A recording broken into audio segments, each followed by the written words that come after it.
వక్రతుండ మహాకాయ సూర్యకోటి సమప్రభ నిర్విఘ్నం కురు మే దేవ సర్వకార్యేషు సర్వదా గురు బ్రహ్మా గురుర్విష్ణు గురుర్దేవో మహేశ్వరః గురు సాక్షాత్ పరబ్రహ్మ తస్మై శ్రీ గురవే నమః. శారదా శారదాంభోజ వదనా వదనాంబుజే సర్వదా సర్వదాస్మాకం సన్నిధిః సన్నిధిం క్రియాత్. ఓం గం గణపతయే నమః. సద్గురవే నమః. శ్రీ మహాసరస్వత్యై నమః. మనం శ్రీ సాయి లీలామృతం త్రయోదశాధ్యాయానికి చేరుకున్నామమ్మా.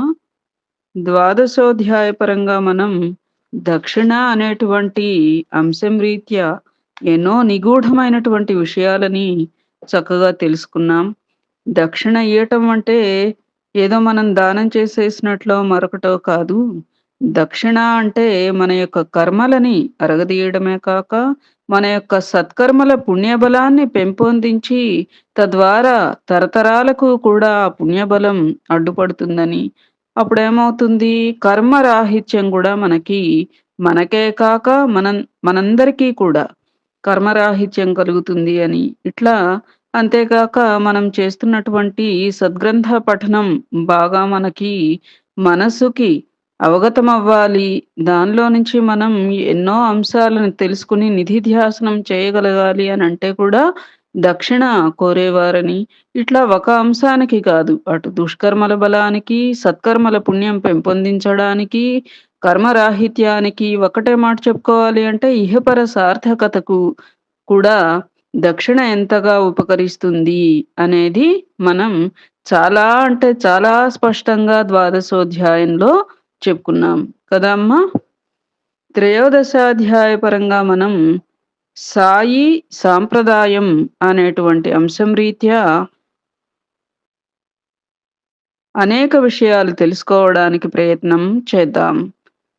ఓం సమర్థ సద్గురు శ్రీ సాయినాథాయ నమః. ఇహపర శ్రేయస్సు చేకూర్చే జీవిత విధానమే ధర్మం. సృష్టి మానవుల తత్వమెరిగిన మహనీయులు అన్ని దేశాలకు తగిన ధర్మం బోధించినారు. ప్రకృతిలో ప్రతి దానికి వృద్ధి, క్షయము, పునరుద్ధరణ సహజమైనట్లే ధర్మానికి కూడా సహజం. కాలక్రమేణా ధర్మంలో మూఢాచారాలు చోటు చేసుకొనడం వలన మతద్వేషాలు ఏర్పడినాయి. అందుకే ప్రతి యుగంలో వలనే ఈ యుగంలో కూడా నిజమైన ఆధ్యాత్మిక ధర్మం తెలిపి మూఢాచారాలు తొలగించడానికి బాబా అవతరించారు. శ్రీకృష్ణుడు, బుద్ధుడు, క్రీస్తు, మహమ్మదుల వలనే ఆయన మనకు ధర్మం తెలిపారు. ఒక పేద బ్రాహ్మణుడు బాబాను ధన సహాయం కోరాడు గాని లోపల ఆయన ముస్లిం అనే శంక కూడా ఉన్నది. మొదట కొంతసేపు సాయి పట్టించుకోలేదు గాని చివరికి ఒక కాగితపు పొట్లమిచ్చి, దీనిని ఇంటికి తీసుకుపోయి నీవు బిడ్డలు తినండి, దారిలో విప్పి చూడవద్దు అన్నారు. అతడు తన ఊరికి బయలుదేరాడు. పోను పోను కుతూహలం ఎక్కువై చివరికొక కాలువగట్టుకు చేరి ఆ పొట్లం విప్పి చూచాడు. అందులో పొటేలు మాంసమున్నది. వెంటనే దానిని కాలువలో పారేసినాడు. నీటికి తగులగానే ఆ మాంసం బంగారంగా మారి చూస్తూ ఉండగానే మునిగిపోయింది అది. అతడు నిరాశగా తన పైపంచ ఆ కాలువలో పిండుకున్నాడు. అప్పుడందులో ఒక సన్నని బంగారు పోగు కనిపించింది. సద్గురువు యొక్క వేషభాషలు పట్టించుకొనక ఆయనను విశ్వసించిన వాడే కృతార్థుడవుతాడు. అది సద్గురువులని ఎప్పుడూ కూడా సహజ మానవ అవయవాలు గల మామూలు మనుషులుగా, మామూలు వేషధారులుగా వారిని భావించరాదు. వారిలో నిండి నిక్షిప్తమైనటువంటి నిగూఢమైన ఆధ్యాత్మిక తత్వం ఏదైతే ఉందో, మనం దానిని చూడగలగాలి తప్ప, బాహ్య వేషభాషలు, బాహ్య అందచందాలు కాకూడదు. ఒకతను రెప్పార్పకుండా అట్లాగే చూస్తూ ఉంటే, అప్పుడేమన్నారు సద్గురువు, "ఏమిటట్లా చూస్తున్నావు? గురువునెప్పుడూ సహజ మానవ అవయవాలు గలవానిగా చూడకూడదు. అలా చూస్తే మహాదోషం అంటుకుంటుంది" అంటారు కదా! అట్లా ఆ బ్రాహ్మణుడు మరి వేషభాషలు పట్టించుకొనకుండా ఆయనని నిజ గురువుగా భావించి, ఇచ్చినటువంటి ఆ సత్కారం, ఆ బహుమానం అనుకో, అతని అవసరాలకి ఆయన చూపిన కృప అనుకోండి. చక్కగా అదే విశ్వాసం, నమ్మికగా ఉండుంటే ఆ బంగారపు ముద్ద తనకే దక్కేది. అట్లా నీట పాలైపోయింది కదా! నిత్య జీవితంలో మనోనిగ్రహం సాధించిన వారికి మాత్రమే ఉపవాసం ఇంద్రియ నిగ్రహం సాధించడానికి పనికొస్తుంది. మిగిలిన వారికి ఉపవసించినప్పుడు రుచుల మీదకు మనస్సు పోతుంది కనుక వ్యర్థమే గాక అనర్థం కూడా. అందుకే సాయి తన భక్తులను ఉపవసించనిచ్చేవారు కాదు. ఒకరోజు దాదా కేల్కర్‌తో ఆయన, "ఇప్పుడు సిమోగా పండగలు కదా! బిడ్డలను ఉపవసించనీయము" అన్నారు. ఆయన మాటలెవరికీ అర్థం కాలేదు. కొద్దిసేపట్లో శ్రీమతి గోఖలే షిరిడీ చేరి కేల్కర్ ఇంట్లో సామాను పెట్టి మసీదు చేరింది. అప్పుడు సాయి నెమ్మదిగా, "ఈ ఉపవాసము, తపవాసము ఎందుకమ్మా? దాదా కేల్కర్ ఇంటికి వెళ్ళి పోళీలు చేసి మనం తినాలి. దాదాకు అతని బిడ్డలకు కూడా పెట్టాలి" అన్నారు. సరిగ్గా అదే సమయంలో దాదా కేల్కర్ భార్య బ బహిష్టు అయినది. పీరియడ్స్ అన్నమాట. ఇంట్లో వంట చేసేవారు ఎవ్వరూ లేరు. కనుక శ్రీమతి గోఖలేనే ఆ ఇంట్లో వంట చేసి, ఆ కుటుంబానికి పెట్టి తినవలసి వచ్చింది. నిజానికి ఆమె మొదట షిరిడీ వెళ్ళి సాయి సన్నిధిలో 3 రోజులు ఉపవసించాలని అనుకున్నదిట. ఒకసారి దీక్షిత్ యావజ్జీవితము రాత్రి ఉపవసించాలని నిశ్చయించుకున్నాడు. నాటి సాయంత్రం అతను మసీదు చేరగానే సాయి, "రాత్రి భోజనానికి ఏమి చేయిస్తావు?" అన్నారు. "మీరేది చేయించమంటే అది" అన్నాడు దీక్షిత్. "మామూలే, రొట్టెలు కూర చేయించి అక్కడే నైవేద్యం పెట్టి నీవు తిను" అన్నారు బాబా. "బాబా, ఈ రోజైతే అట్లానే చేస్తాను. కానీ రేపటినుంచి నేను రాత్రి భోజనం చేయను" అన్నాడు దీక్షిత్. బాబా అప్పుడు ఏమీ మాట్లాడలేదు. కానీ ప్రతిరోజు సాయంత్రం కాగానే అలానే హెచ్చరిస్తున్నారు. అది. అంతటితో ఆ నియమం మానుకున్నాడు దీక్షిత్.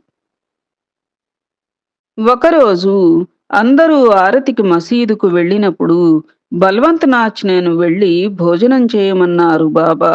ఆ రోజు ఏకాదశి. సాటి భక్తులిద్దరూ ఉపవసిస్తూ ఉంటే తాను తినడం బాగుండదని అతడా రోజు భోజనం చేయనన్నాడు. నిజానికి అతను ఎన్నడూ ఉపవసించడు. బాబా అతని సహచరులను చూపి, "వీరు పిచ్చివాళ్ళు. నీవైనా వాడాకు పోయి భోజనం చేసిరా" అన్నారు. వంటవాడు చికాకు పడి, "ఆరతి అయితేనే గాని భోజనం పెట్టను" అన్నాడు. నాచ్నే మసీదు చేరగానే, "భోజనం చేశావా?" అన్నారు బాబా. అతను జరిగినదేదీ చెప్పక, "పర్వాలా, ఆరతయ్యాక తింటాను" అన్నాడు. బాబా పట్టుదలగా, "భోజనమయ్యాకనే ఆరతి జరుగుతుంది" అన్నారు. వంటవాడు ఇహ వడ్డించక తప్పలేదు. భోజనం తర్వాత నాచనే చేత తాంబూలం తినిపించారు బాబా.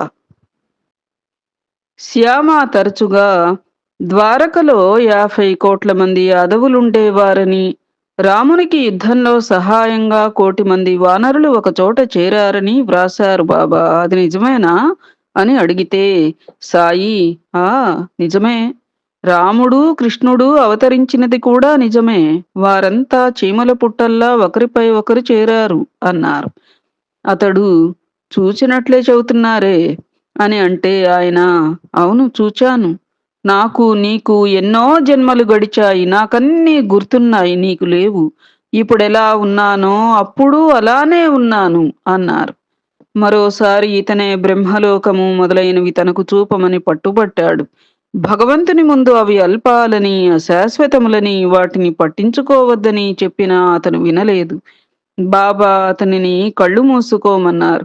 అతనికి ఆయా లోకాలు కనిపిస్తూ ఉంటే, బాబా సత్యలోకంలో బ్రహ్మను, వైకుంఠంలో విష్ణువును, కైలాసంలో శివుడిని చూసి, మనం కోరవలసినది వీటికి అతీతమైనది అన్నారు.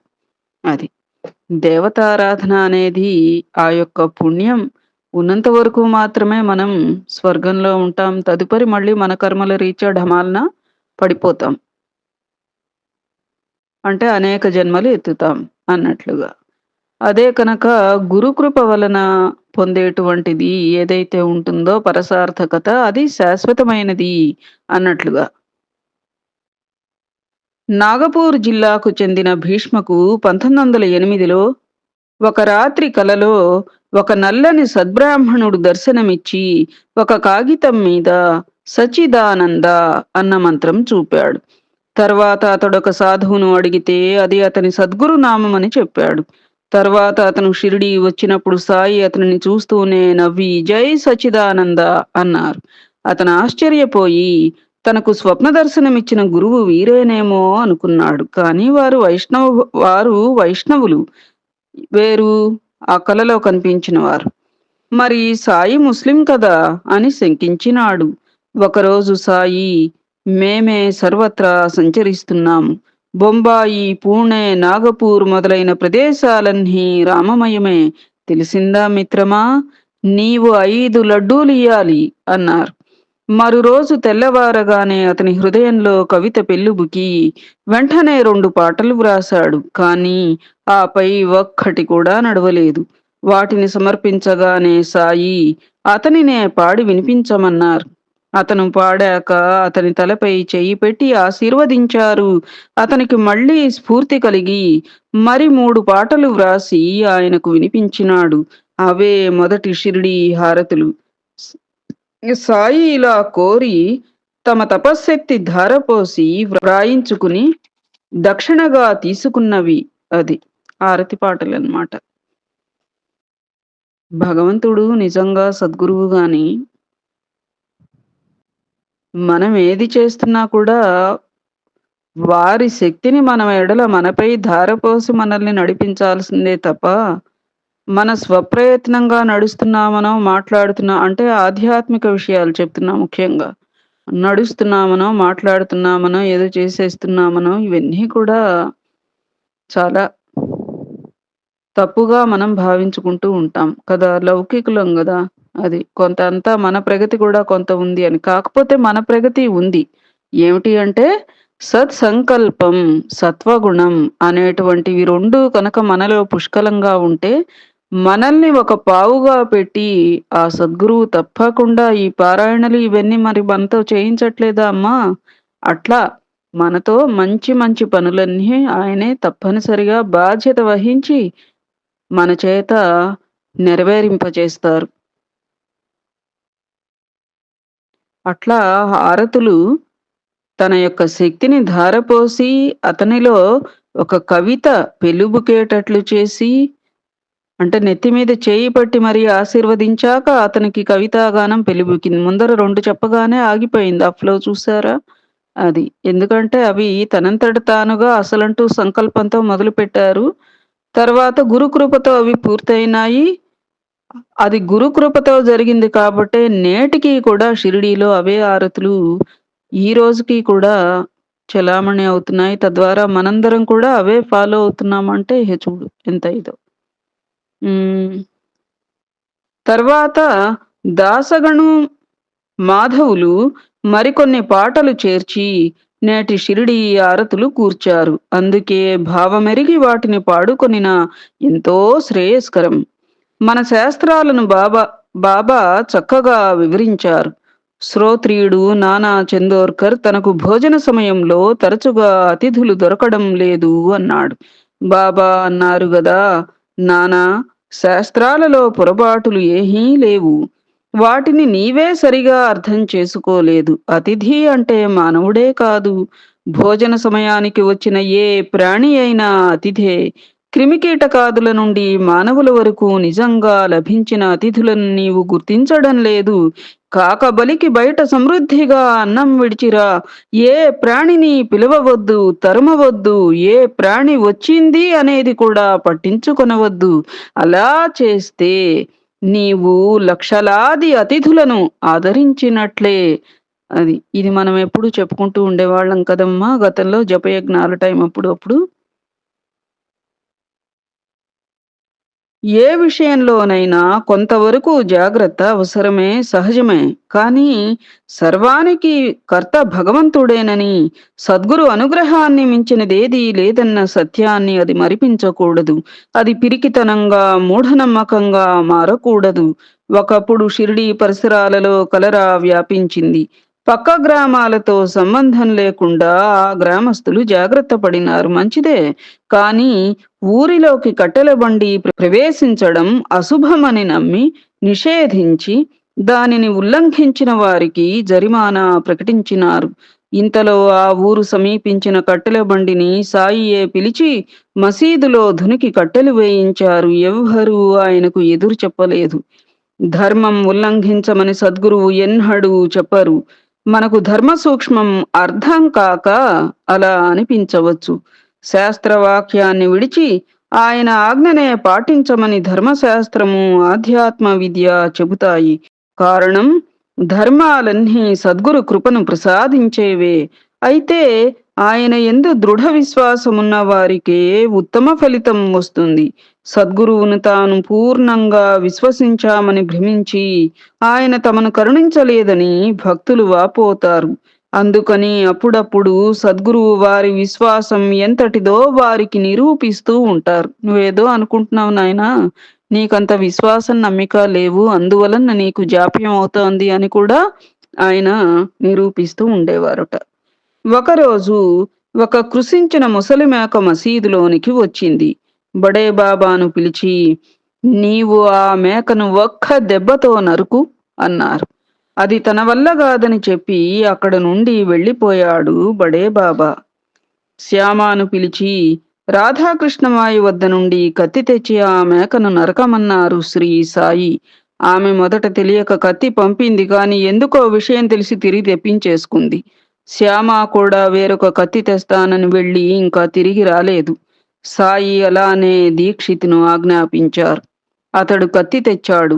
కాని సాయి కేవలం తన భక్తిని పరీక్షిస్తున్నారని తలచి వెనకాడుతూ ఉంటే మేకను నరుకు అని ఆజ్ఞాపించారు.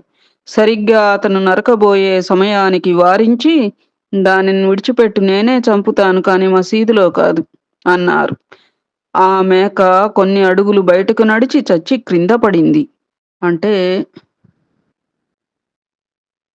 గురువు యొక్క ఆజ్ఞని ఎంతవరకు పాటిస్తున్నారు అన్నట్లుగా. ఇహ గురువంటూ ఆజ్ఞాపించారా అంటే దానిలో ఉచితానుచితాలు, పాపపుణ్యాలు మొదలైనటువంటి విచక్షణ. గురువంటే ఇప్పుడు మన సందులో 100 మంది గురువులు ఉన్నారు కదా, అట్లా అని కాదమ్మా. ఏమ్మా, ఇల్లు విడిచి ఇంటికి ఓ గురువు ఉంటున్నారు కదా సహజంగా. అందుకనే మనం ఎలాంటి గురువు ఆదేశాన్ని పాటించాలి? పరమ గురువుల్లాంటి గురువు ఆదేశాన్ని పాటించాలి. అంటే ఎన్నో విధాలుగా పరిణతి చెందినటువంటి గురువుల ఆదేశాన్ని పాటించాలి తప్ప, మా గురువుగారు చెప్పారని వెళ్ళి లోకంలో ఆ అకృత్యాలన్నీ చేసి రాకూడదు. ఏమ్మా, దాదా కేల్కర్ ఆచారపరుడు. ఒకప్పుడు అతనికి పైకమిచ్చి మాంసం తెమ్మన్నారు బాబా. ఆ సద్బ్రాహ్మణుడు నిస్సంకోచంగా బయలుదేరాడు. అప్పుడు సాయి అతనిని వారించి మరెవరినైనా పంపమన్నారు. తరువాత అసలు మాంసమే అవసరం లేదులే అన్నారు. మరొకప్పుడు ఆయన వంట చేస్తూ అతన్ని పిలిచి, మాంసపు పలావ్ ఎలా ఉన్నదో చూడు అన్నారు. అతను చూడకుండానే బానే ఉంది అన్నాడు. చూడకుండానే బావుందంటావేం? మూత తీసి చూడు అంటూ సాయి అతని చేతిని గుండిగలోనికి తోసి, ఆ గరిటెతో కొంచెం పళ్ళెంలో వేయి, ఆచారం గురించి భయపడకు అన్నారు. ఇటువంటి విషయాలలో సాయి ముస్లిం భక్తులను కూడా విడిచిపెట్టలేదు. ఒక ముస్లిం తనకు సంతానం కలిగితే షిరిడీలో మిఠాయి పంచుతానని మ్రొక్కుకున్నాడు. అతని కోరిక ఫలించింది. అతను షిరిడీ చేరి మిఠాయి పంచడానికి బాబా అనుమతి కోరాడు. ఆయన నవ్వి మారుతి ఆలయంలో పంచమన్నారు. అతను నివ్వెరబోయి, నేను ముస్లింనే కదా, అదెలా సాధ్యం అన్నాడు.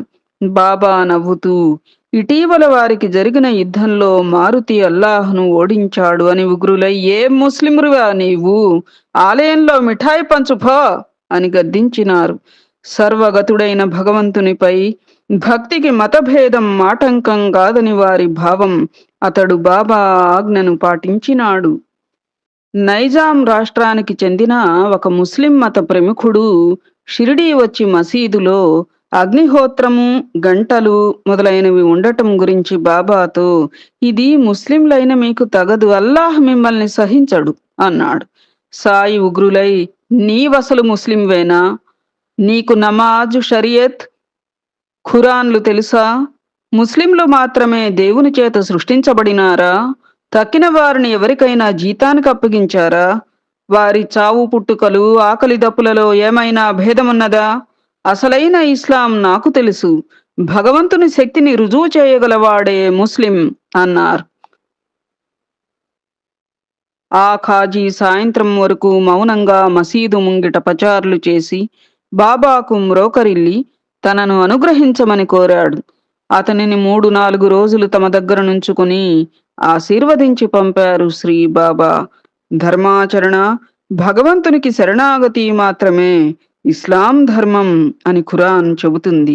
సాయి మతమౌఢ్యాన్ని నిరసించేవారు భక్తులు ఆయనను మొదట పూలతో మాత్రమే పూజించేవారు. ఒక్క మహల్సాపతి మాత్రమే ఆయన కంఠానికి చందనమద్దేవాడు. ఒకనాటి రాత్రి అతనికి స్వప్నంలో ముఖానికి చందనం ధరించి సాయి దర్శనమిచ్చారు. మరు రోజు నుండి అతడు సాయిని అలానే అలంకరించసాగాడు. అతనిని వారించమని ముస్లింలు కోరినా ఆయన అభ్యంతరం చెప్పలేదు. వారిలో కొందరు సంగమనేరులోని ఖాజీతో సంప్రదించి సాయి ముఖాన చందనమద్దిన వారిని దండించదలిచారు. మొహుద్దీన్ తంబూలి ఆ విషయం మహల్సాపతికి చెప్పాడు. మరు రోజతడు మసీదు ముంగిట నుంచే సాయిని పూజిస్తున్నాడు. సాయి అతనిని, లోపలికొచ్చి నా ముఖాన చందనమద్దు, ఎవరడ్డొస్తారో చూస్తాను అని గద్దించినారు. ఆ ముస్లింలు భయపడి వెళ్ళిపోయారు. హిందువులు నిర్భయంగా తమ మతానుసారం సాయిని ఆరాధించసాగారు. వేరు మతాల వారికి దైవం వేరైతే మతం మార్చుకోవడం ద్రోహం, లజ్జాకరం. దైవమొక్కడే అయితే మతం మార్చుకొనడం అనవసరం. ఒక హిందూ యువకుణ్ణి ముస్లింగా మార్చి గర్వంగా బాబాకు చూపాడు బడే బాబా. సాయి ఉగ్రులై ఆ యువకుని చెంప మీద కొట్టి, నీ అబ్బను మార్చుకున్నావుట్రా అన్నారు. మంచి పని చేశారు. హిందువులు తమ మతాచారాలతో మసీదును అపవిత్రం చేస్తున్నారని తలచాడు ఒక పఠాన్. ఒకనాటి రాత్రి చావడిలో పడుకున్న సాయి చెంతకు వెళ్ళి అక్కడ నిద్రిస్తున్న హిందువులను చూపుతూ, మీరు అనుమతి ఇచ్చారా అంటే మసీదును అపవిత్రం చేస్తున్న వీరందరినీ ఇప్పుడే చంపేస్తాను అన్నాడు. సాయి శాంతంగా, ఇందులో తప్పేదైనా ఉంటే అది నాదే. వారందరినీ చంపే కంటే నన్నే చంపితే నీ సమస్య తీరిపోతుంది అన్నారు. అతను నివ్వెరపోయి ఆ సంకల్పం విడిచాడు. కానీ మరొక పఠాను అందుకు కూడా సిద్ధమయ్యాడు.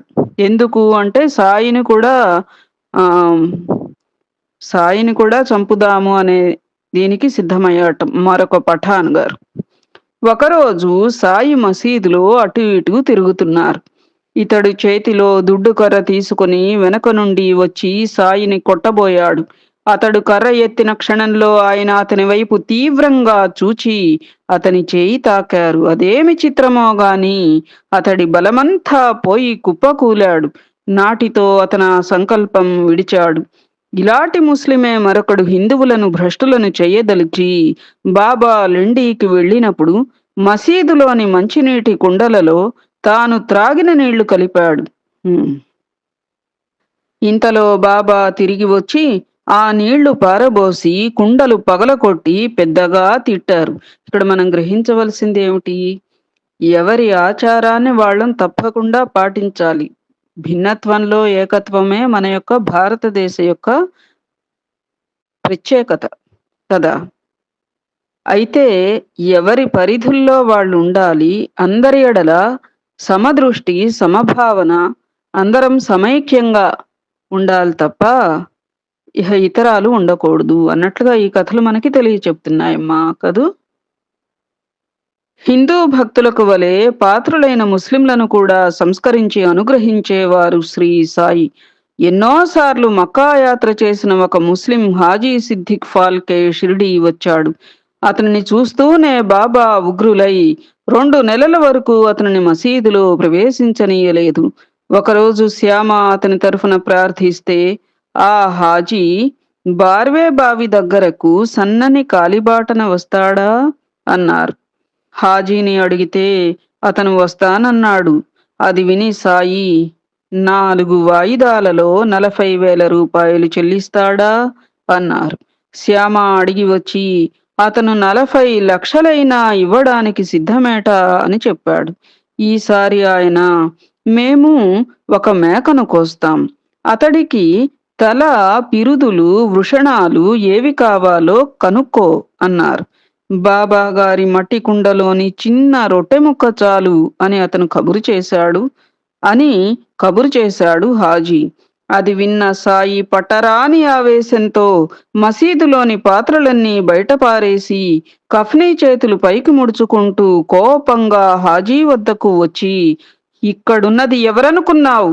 మక్కా యాత్ర చేశానని గర్వమా? ఖురాన్ అలా చెప్పిందా? ఇంతా చేసి నీవు నన్నెరగవే అన్నారు. హాజీ భయంతో గడగడ వణికిపోయాడు.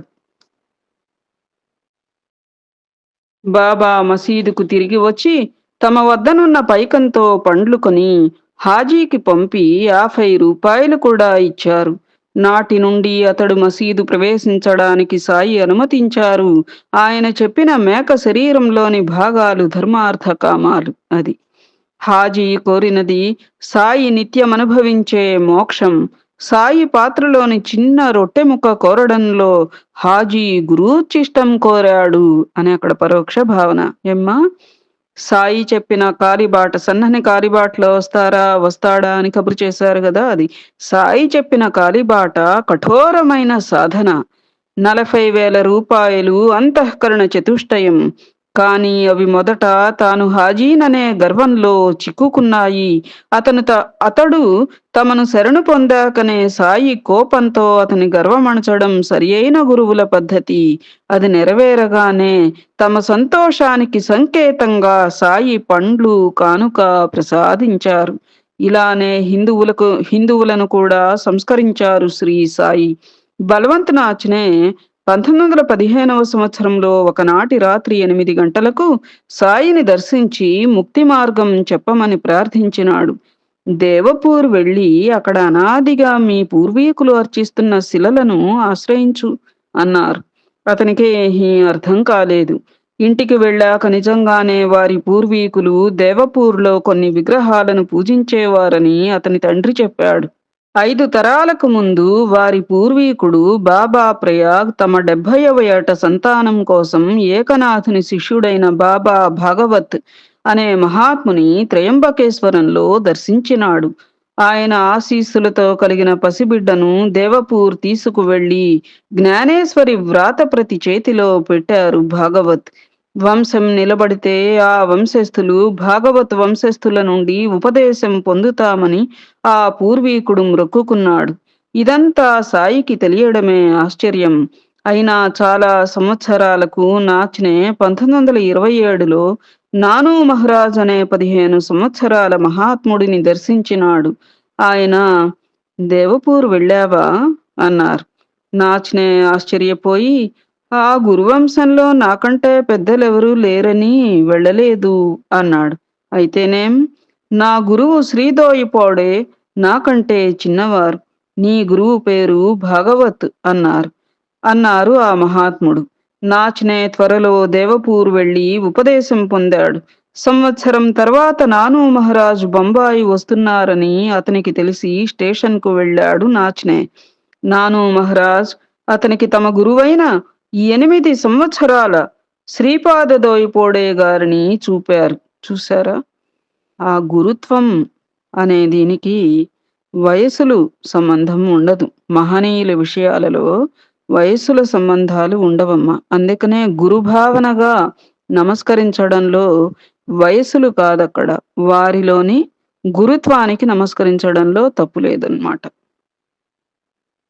తరువాత ఈ శ్రీపాదులు కొంతకాలం గుంటూరులో మెట్రిక్ చదివారుట. ఇది త్రయోదశాధ్యాయం సంపూర్ణం. ఏతత్ఫలం సర్వం సద్గురు చరణారవిందార్పణమస్తు. సద్గురవే నమః. శ్రీమాత్రే నమః. శ్రీ సీతారామ లక్ష్మణ భరత శత్రుఘ్న సహిత హనుమతే నమః. జై సాయి మాస్టర్.